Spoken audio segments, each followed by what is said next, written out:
Imagine waking up in a sprawling, silk-draped bed, knowing your word is absolute law. Every single person outside your door lives and dies by your command. You hold unquestioned authority. The crown on your head signifies that God Himself chose you to rule over millions, granting you the perceived luxury of medieval power. But as that weight settles on your brow, the room begins to feel smaller. You have just traded your personhood for an institution, one that demands constant, bone-deep vigilance just to remain standing. We often daydream about escaping our stressful modern lives to rule a medieval kingdom.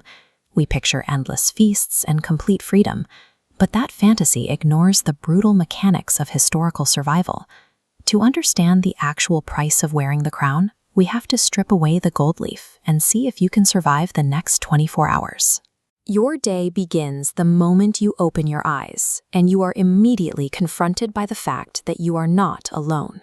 This royal bedroom is massive because it is designed to hold an audience.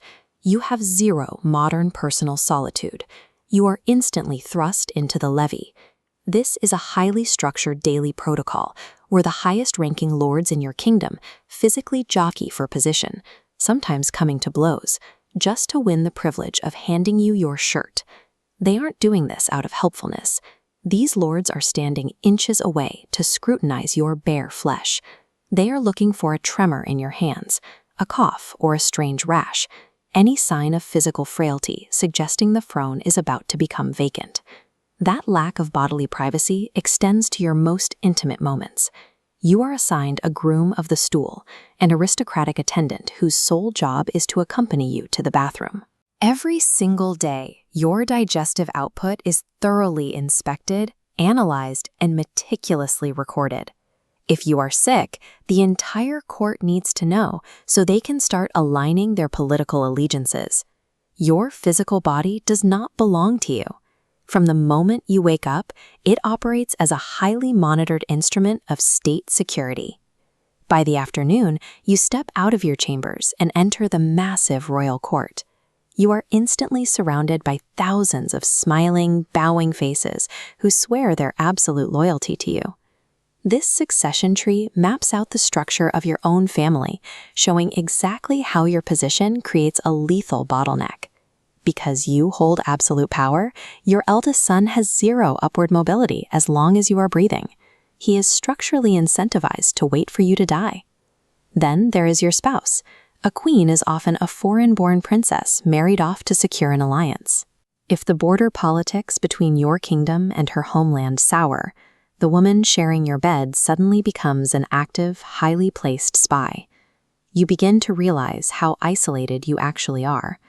The people standing in this room are obsessed with the power you provide them, but no one can afford to hold genuine affection for you as a human being. Evening arrives, bringing the grand royal banquet. This looks like a celebration, but it is actually a logistical nightmare. With so many servants carrying heavy platters through a crowded hall, controlling who has access to your food is completely impossible. A noisy, chaotic feast provides the ultimate cover for the coward's blade. Medieval poison. It is silent, it leaves no immediate bloody evidence, and it can be slipped into a dish in a fraction of a second. To survive this, you rely on a royal food taster. Every single dish meant for you must be sampled by this servant first.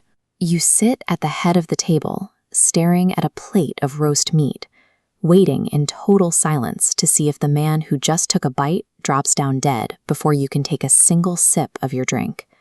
Your mind starts playing games at the table.